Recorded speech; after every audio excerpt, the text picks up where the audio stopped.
News 10 at 10. Well, what are the odds? An Apple Valley man was in his yard when a weather balloon dropped from the sky.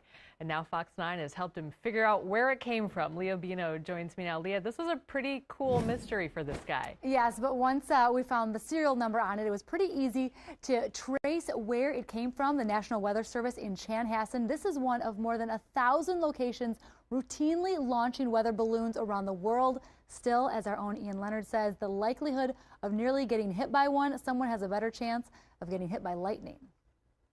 All of a sudden I heard a big thump right behind me, and I turned around, and this was laying in the yard. Brandon Wilson had no idea what he was looking at after it dropped in his Apple Valley backyard yesterday, just 4 feet behind him. I was just in shock, I felt the ground shake. It's not very heavy, but it came crashing down, that's for sure. Now he realizes it's a weather balloon like this one, which based on the serial number we traced back to the National Weather Service office in Chanhassen. But they have been known to travel much further. Here we go.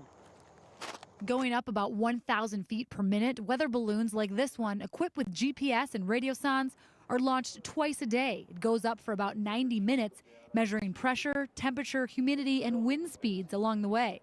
That little instrumentation is called a radiosonde. That little weird-looking box of styrofoam is truly the building block of every single forecast that is made anywhere in the world every single day. There are people working on satellite interpretation to do it. They're fairly good, but apparently they're not good enough yet to get rid of the balloons. So, at about 20 miles up into the atmosphere, the balloon eventually pops, and a parachute is supposed to help the equipment drift back to the ground where people like Wilson might find them. It's crazy. It's not every day something happens like that. No, it is not. As instructed by the paperwork attached to the weather balloon, Wilson plans to send it back to Kansas City, where it can be refurbished for another flight. Back to you guys. Very cool.